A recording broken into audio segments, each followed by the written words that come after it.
Here we go. We are back with more Fire Department Chronicles shorts. I meant not shorts, the Where They Now series.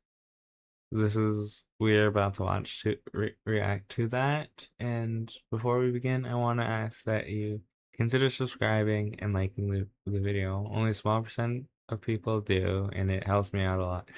Also, feel free to leave a comment if you have something you want to say or add or suggest for me to react to, or if you want to see a particular game that I can play, or like a particular channel or video that you want me to react to.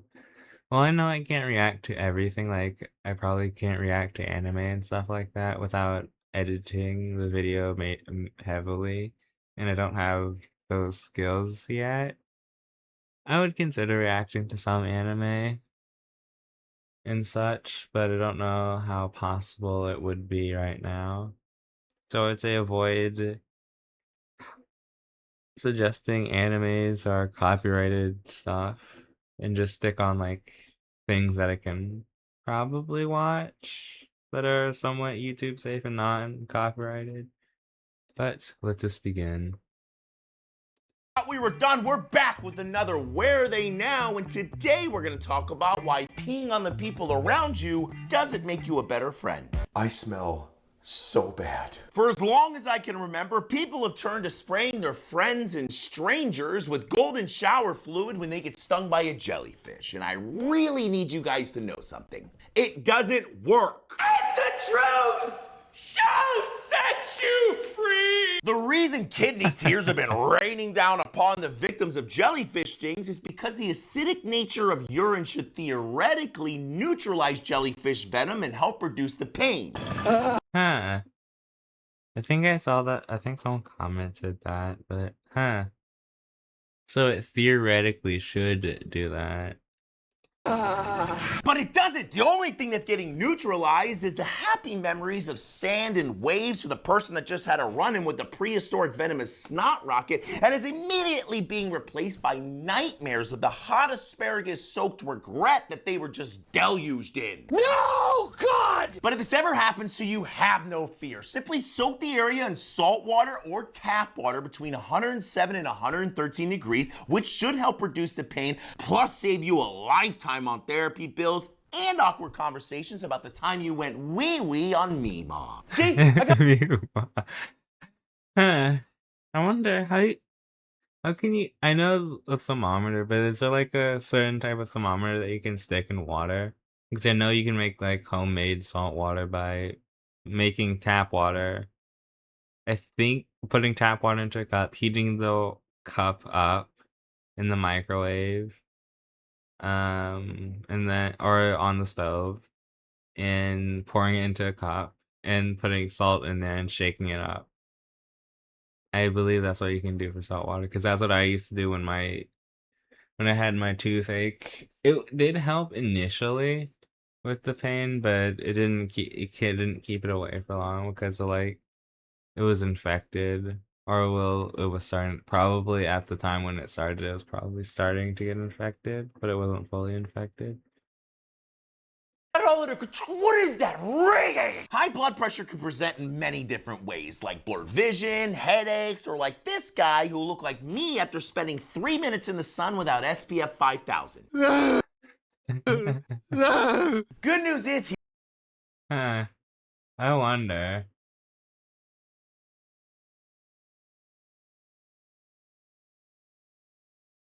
About the high blood pressure. Is it like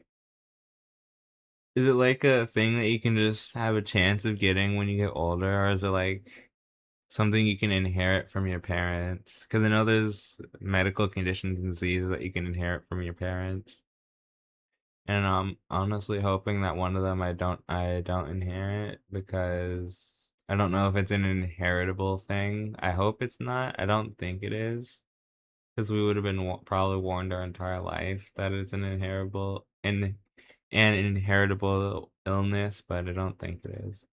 he was fine, and to say he was lucky would be a gross understatement. You see, after suddenly stopping the medications that he had been on for the last 30 years, his body compensated wonderfully by shooting his blood pressure through the stratosphere and almost taking his ability to ever eat solid food again with it. I want my baby back, baby back, baby back, baby back, baby back, rib. Look, I Wait a second. Whoa. What things can high blood pressure cause?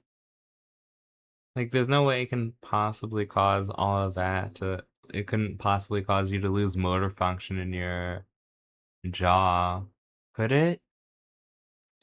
Or does it rupture like some sort of vessel or a nerve that prevents you from feeling your jaw?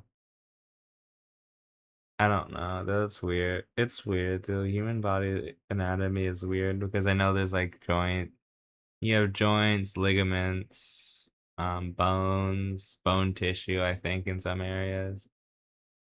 Then you have like different layers of your skin. You have blood vessels. You have blood vessels and veins. I I know you have nerves, and I don't remember exactly everything else that you have, but I know those are like the main things that I can remember. get it. Nobody likes taking prescribed pharmaceuticals every day. I mean, especially if they're like, oh, I don't know, if you live in America and they're like $1,000 per bottle. Maybe some of them.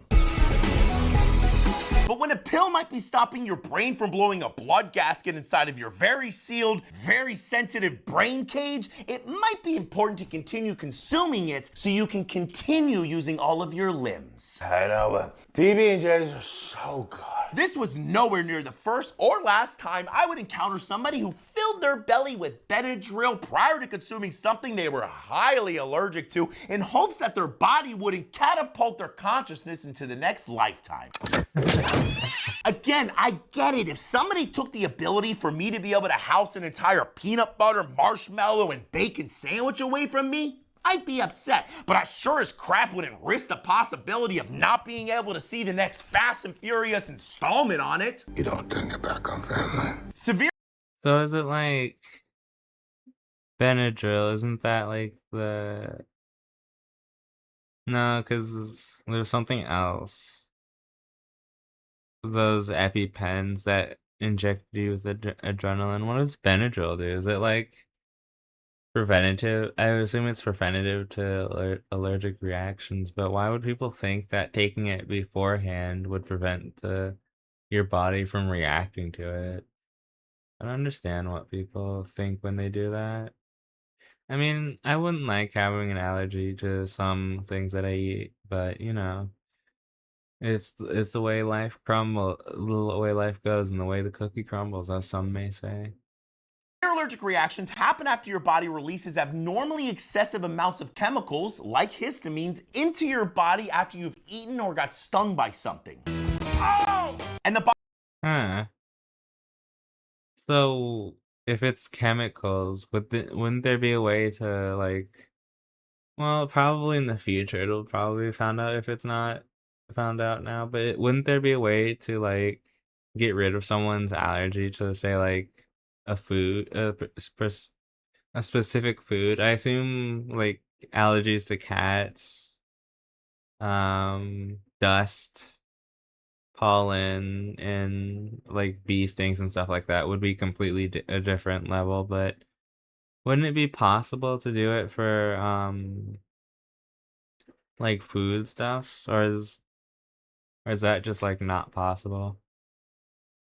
body's reaction to this can be super unpredictable, from a little tummy pain to laying on the ground looking up at the sky as your airway closes faster than you can say. That escalated quickly. And that's why rolling the antihistamine dice ain't worth it, because no amount of all-you-can-eat shrimp is worth drooling all over yourself in the middle of a Red Lobster as you catch an EpiPen to the thigh and question all of your life choices. Try to Ooh. Huh. So, antihistamines, is that what is in Benadryl? I would assume that's what's in Benadryl. I don't know. I don't think I'm allergic to any of the traditional things like dust or pollen or anything like that.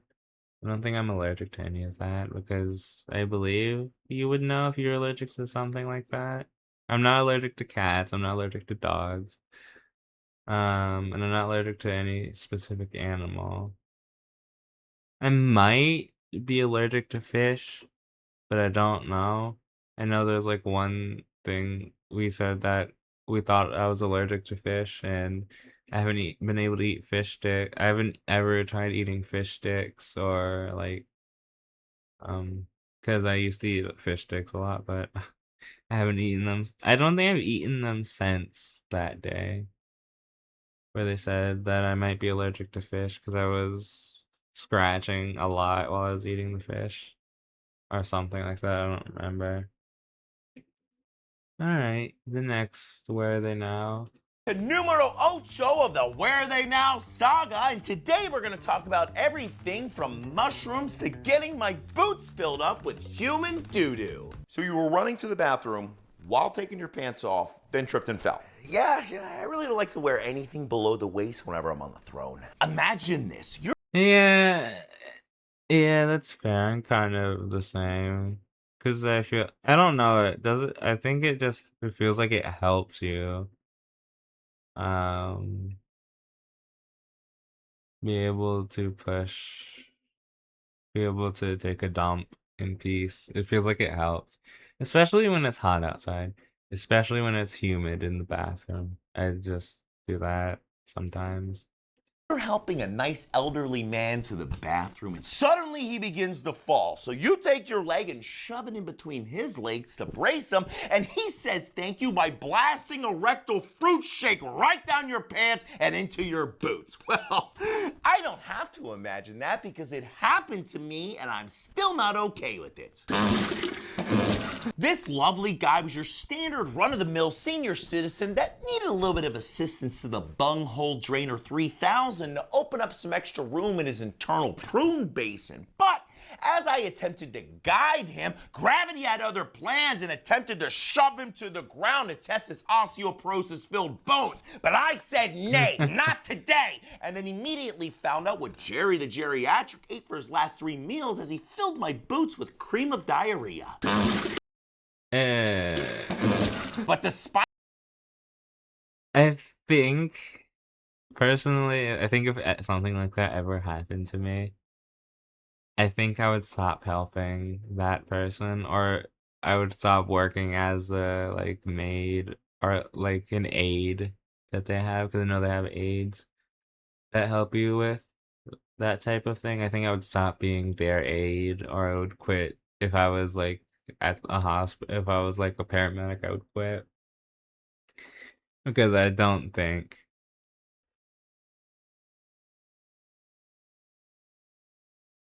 I could personally deal with stuff like that. I think that would be a bit much for me. Bodily fluids in general, that'd probably be too much for me. having my lower half repainted with human poo, I still got Mr. Smith to the throne. Then sloshed my way to a decon shower and never looked at corn the same way again. And burn all your clothes. Burn all of them. What happened here? We had a little grease fire. Oh, it's this one. So I grabbed a cup of water and threw it on it, which I told him not to do. And then we had a big grease fire. I really want everybody watching this video to listen to what I'm about to say because it might save your life, a trip to the hospital, or at a minimum, a boatload of money rebuilding the crispy remains of the place that you once called home. If you put water on a grease fire, it's gonna explode! Why does this happen, you ask? Well, grease catches fire between 375 and 500 degrees in freedom units, which is Huh. Yeah, it would just boil the water. well above the 212 degrees it takes to boil water. So, when you douse your burgers flambe with H2O, it instantly boils, explodes, and carries flaming pieces of third-degree burning, life-altering grease along with it. So if you do happen to run into this situation, just remember the only way to safely extinguish a grease fire is by smothering it with the lid, a fire blanket, a Class B or Class K extinguisher. Because if you use sugar, water, or flour, you're probably gonna die. Wait a second. Wait. Hold on, for a grease fire, I thought they said you could use flour or sugar to put it out. Why does smothering it work? I probably asked this question already when I saw that short, and I'm gonna be honest, I kind of forgot because it went out of my brain. But why? That's interesting because I know there's different classes of fire extinguisher for different types of fires, and I don't understand. I feel like if it's like something to prevent a fire, it should be like it should be offered for free to all of the places, especially houses and stuff like that. I feel like every house should be required to have like smoke detectors and stuff like that installed for free. Because I'm gonna be honest, if you have to pay for that stuff, no one's really gonna buy them because it should be free. Stuff certain things like that should be free. But that's in my opinion. Even in like the capitalist nature, it should be free. There's no reason for it not to be free. Or, at a minimum, just regret not ordering takeout. Hello? I can see everything, man. Ooh, this one. Holy pupils, Batman. I'm Batman. Here's the deal. If somebody's mental state is altered and somebody else calls 911, we are legally required to transport them to a level of equal or higher care. I know, listen, I don't agree with it sometimes either. I mean, especially in this guy's case, where he was just trying to enjoy some of the mind-bending, reality-altering effects from the mushrooms that he shoved down his throat earlier. I can't feel my face. And what made Huh. So if their mind is altered from the normal, they're required to take them to the hospital. Huh. I knew there's some sort of like some sort of thing that makes it required to be taken to the hospital regardless of if the person's refusing to go or not. me feel even worse was this guy was the most chill dude I've ever met, man. And if it was up to me, I would have left him at home to let him enjoy his interdimensional fungi adventure. Do we have a deal? But it's not. And the last thing any of us need would be for this guy to venture out into the road, see a yellow punch buggy, think it's a giant Twinkie, try to take a bite out of it, and then end up becoming one with the road and the mycelium that he was enjoying so much. So instead, we took a ride down to the hospital in the Band-Aid bus, where he tried to convince me that all the payphones were disappearing so it'd be harder for us to get out of the Matrix. Wait. Try to catch me howling. I mean, there's a lot of conspiracy theories like that. Who knows if they're true or not, because it's not possible for us to determine if they're true or not, unless people actually look into it. Anyways, next short. The next video. I had a medical emergency on another medical emergency? Huh? Or what would happen if you played lightning bolt hopscotch? Well, let's find out today on our mini episode of Where Are They Now? Oh, I remember seeing this one, I think. I don't know if I recorded it, but I think I did. What's wrong with you? Are you having an asthma attack? Imagine running after someone trying to give them a little sedative siesta because they partook in a street pharmaceutical that put them smack dab in the middle of the upside down with Timu Vecna. Do they start 11? Just to have your lungs say, hey, you ever been choked out before? No? Well, let me show you what that feels like. Well, I got to have that lovely experience, which might have been, and yet to be proven, a combination of a newly started TRT regimen, some creatine, and a touch of childhood asthma that I may have forgotten to mention to my doctor. But I have to say, as I felt my airways constricting under the childhood disease that I once thought I got rid of, I knew in that oxygen-deprived moment that I was gonna die doing what I loved. Just kidding, it was an absolutely horrendous experience, and after a short ride to the hospital and a fat dose of Solumedrol, I had a much greater appreciation for every wheezy asthmatic that I ran on after that. And also, the patient was completely fine, and a little bit of an injection into his gluteus maximus took him from the upside down to the chill right out. What do you mean? Yeah, that's interesting. I've always wondered that. What happens if medical professionals have an well, not medical professionals, but like paramedics have if they what happens if they have like an issue, like a medical emergency while they're on a call. Or in general, I'd be curious to find out if like there's doctors that have had medical emergencies while they're helping a patient. And that, I'm gonna be honest, that would kind of be both very scary and kind of cool because it's just like you're already at a place where you can get care for it, so you have like probably the best chances of surviving whatever it is that you're afflicted with. What, bro? There's a power line on the ground, dude. You need to go around to the other side. Nah, I'm good, man. I'm just gonna jump over it. People have a serious underappreciation for how dangerous power lines are. And the bad news, or good news, depending on how you look at it, is if you make the stupid decision to just jump over or go anywhere near a down power line, you won't even know you messed up when you go from walking in the park to walking in the afterlife after 10,000 volts take a detour through every cell of your future coffin-dwelling body. Oh, you there yet? Electricity can travel 35 feet or more from down power lines depending on the surface it's laying on. And your water and sodium-filled meat sack is the perfect conductor for that voltage to have a little heart-stopping party in. Oh yeah. Electricity doesn't just gently leave your body. It explosively exits your husk, searching for a ground, taking fingers, toes, and whatever other tissues in its way with it. Huh, interesting. So you can travel 35, but can't they like turn off the power lines if they know that the line is down, they can just turn off the electricity from that going to that specific line, or there's fail-safes built in place to it? Because there's no way that fail-safes aren't built into the power lines in some way. Because it would kind of be stupid if there's not like protections in place to prevent people from getting electrocuted, because not everybody is aware of downed power lines, and there's storms, and well, there's storms now that we know of and that tend to take down power lines, so I don't know why there wouldn't be precautions in place for power lines if they happen to go down. Or are we switching from like power lines to something else that takes electricity from one place to another? Who knows?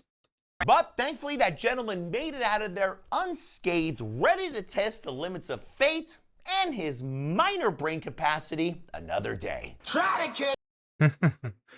Yeah, that's fair. Fair enough.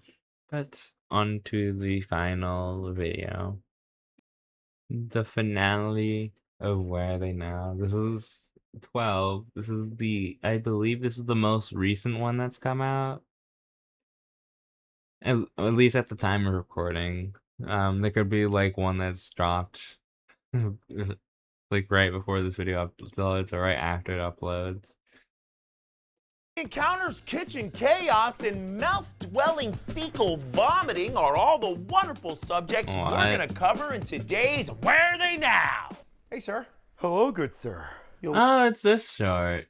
Look a little tense. How you feeling? I feel absolutely fantastic. If there's any advice you take from me when it comes to taking care of your physical well-being, please let it be this.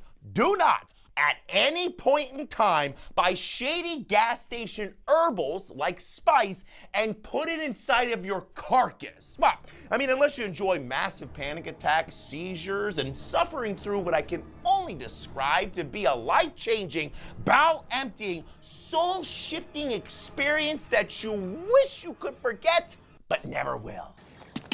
Deleted spice or Yeah, I feel like some things your brain won't ever forget because it wants you to know what that experience was like, and it won't ever let you forget it. K2 is marketed as a synthetic cannabis, but is really just a hodgepodge of unknown laboratory chemicals painted onto random herbs. And every single time I come across somebody who's rolled the old convenience store pharmaceutical dice, they wish they could meet up with Doc Brown to take a trip to 20 minutes ago to stop themselves from introducing that brain cell and reality melting substance directly into their human ecosystem. And unfortunately, this guy was no different. And I truly felt bad for him as I watched him attempt to run away, commanding his legs to do something they've done since he was a toddler, just to have his brain say, "No comprendo, bro, chacho," and perform a wonderful straight leg face plant. But after a little bit of oxygen and a lot of Ativan, Senor Spicy got a much needed sedative siesta and hopefully will never play chemical roulette again. Why would you? Huh, that's interesting. So so that what is it? Cannabis? So cannabis can alter your mind enough to the point where you can't move your own limbs. Or there's drugs out there like that will modify your body or brain in ways that don't allow you to move your limbs, or they don't move them properly or something like that, which is kind of terrifying, but people will do anything it takes to subdue someone, so you know.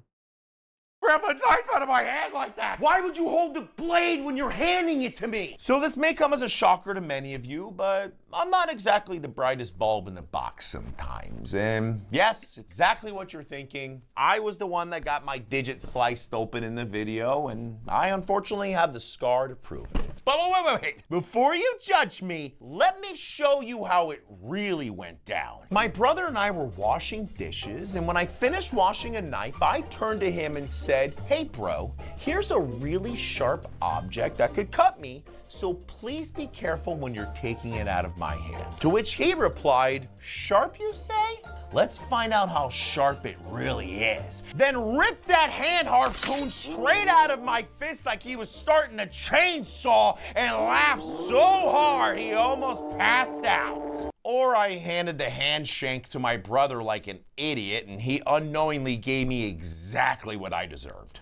Idiot. Now, I'd love to sit here and tell you that I handled getting my meat hook filleted open like a champ, but the truth is, I almost blew out a vocal cord screaming at the top of my lungs, then proceeded to paint my kitchen like a Jackson Pollock painting with my meat lubricant. But good news is, it only took a couple stitches to get my hand back to new, and even better news, I got him back. But that'll have to wait for a whole different video. Oh, I'm sorry. That's interesting. So I know if you slice yourself open enough, deep enough, it'll require stitches. But it's interesting to hear a story of his that he has from a child. But I thought is it not that you hand the blade to, don't hand the blade side to people? But you hold it specifically, you hold the blade away from you and not like up. You hold the blade so you have the back of the non-sharp end of the blade. You hold it and you hand the handle to the other person who's gonna use the knife. Isn't it you're supposed to do it that way? And you're not supposed to just hand them like a knife pointing at them. I think that's how it's like. But interesting. Sorry, man. I really didn't want to call you, but I was jogging to the car to test my new knee, and all of a sudden, I couldn't catch my breath. Deep vein thrombosis. 3 words that'll make any medical professional's turd cutter pucker up faster than you can say, how many lungs could a blood clot clot if a blood clot could clot lungs? Wait. You're not watching this because you want to learn about DVTs, are you? You want to know if my fun fact about pooping out of your mouth is true. Well, as much as you don't want it to be, it is. No, no, no, no. People with severe There's no way that's true. bowel obstructions can literally have feces come out of their mouth. And this happens because their intestines are attempting to push waste product through their toot chute, but because exit number 2 is completely backed up, that gas and human rocky road get forced up into the stomach and out the mouth. Also, DVTs are clots that originate in the legs and kill about 100,000 people per year when they make their way into the lungs, causing unconsciousness, and if not treated quickly, an all expenses paid trip to the great beyond. Have a great day. Try to catch me. Oh, good. That's just nightmare fuel. Both of those are just nightmare fuel. Awesome. I totally wanted to know that. Awesome. Cool. Fun. I wanted to know that. I definitely wanted to know both of those fun facts. Why do those have to be true? I hate it so much. It's just nightmare fuel for me for the rest of forever until I forget it, hopefully. Until it just bleeds out of my brain. But I hope you guys enjoyed this video because I enjoyed recording it. And until the next time, I'll see you guys then. Keep gaming, and I'll see you next one. Goodbye. Also, one last reminder that next week's video will be someone different than the Fire Department Chronicles. On the night, next week it will be a 2 upload week. In the weeks following until the end of July will be 2 uploads a week until I finish that Palworld video. It should hopefully come out, if not in August, then if not in July, like the latter end of July, then it will be out in August sometime. I'm hoping. But I hope you guys enjoyed it and keep gaming, and I'll see you in the next one. Goodbye.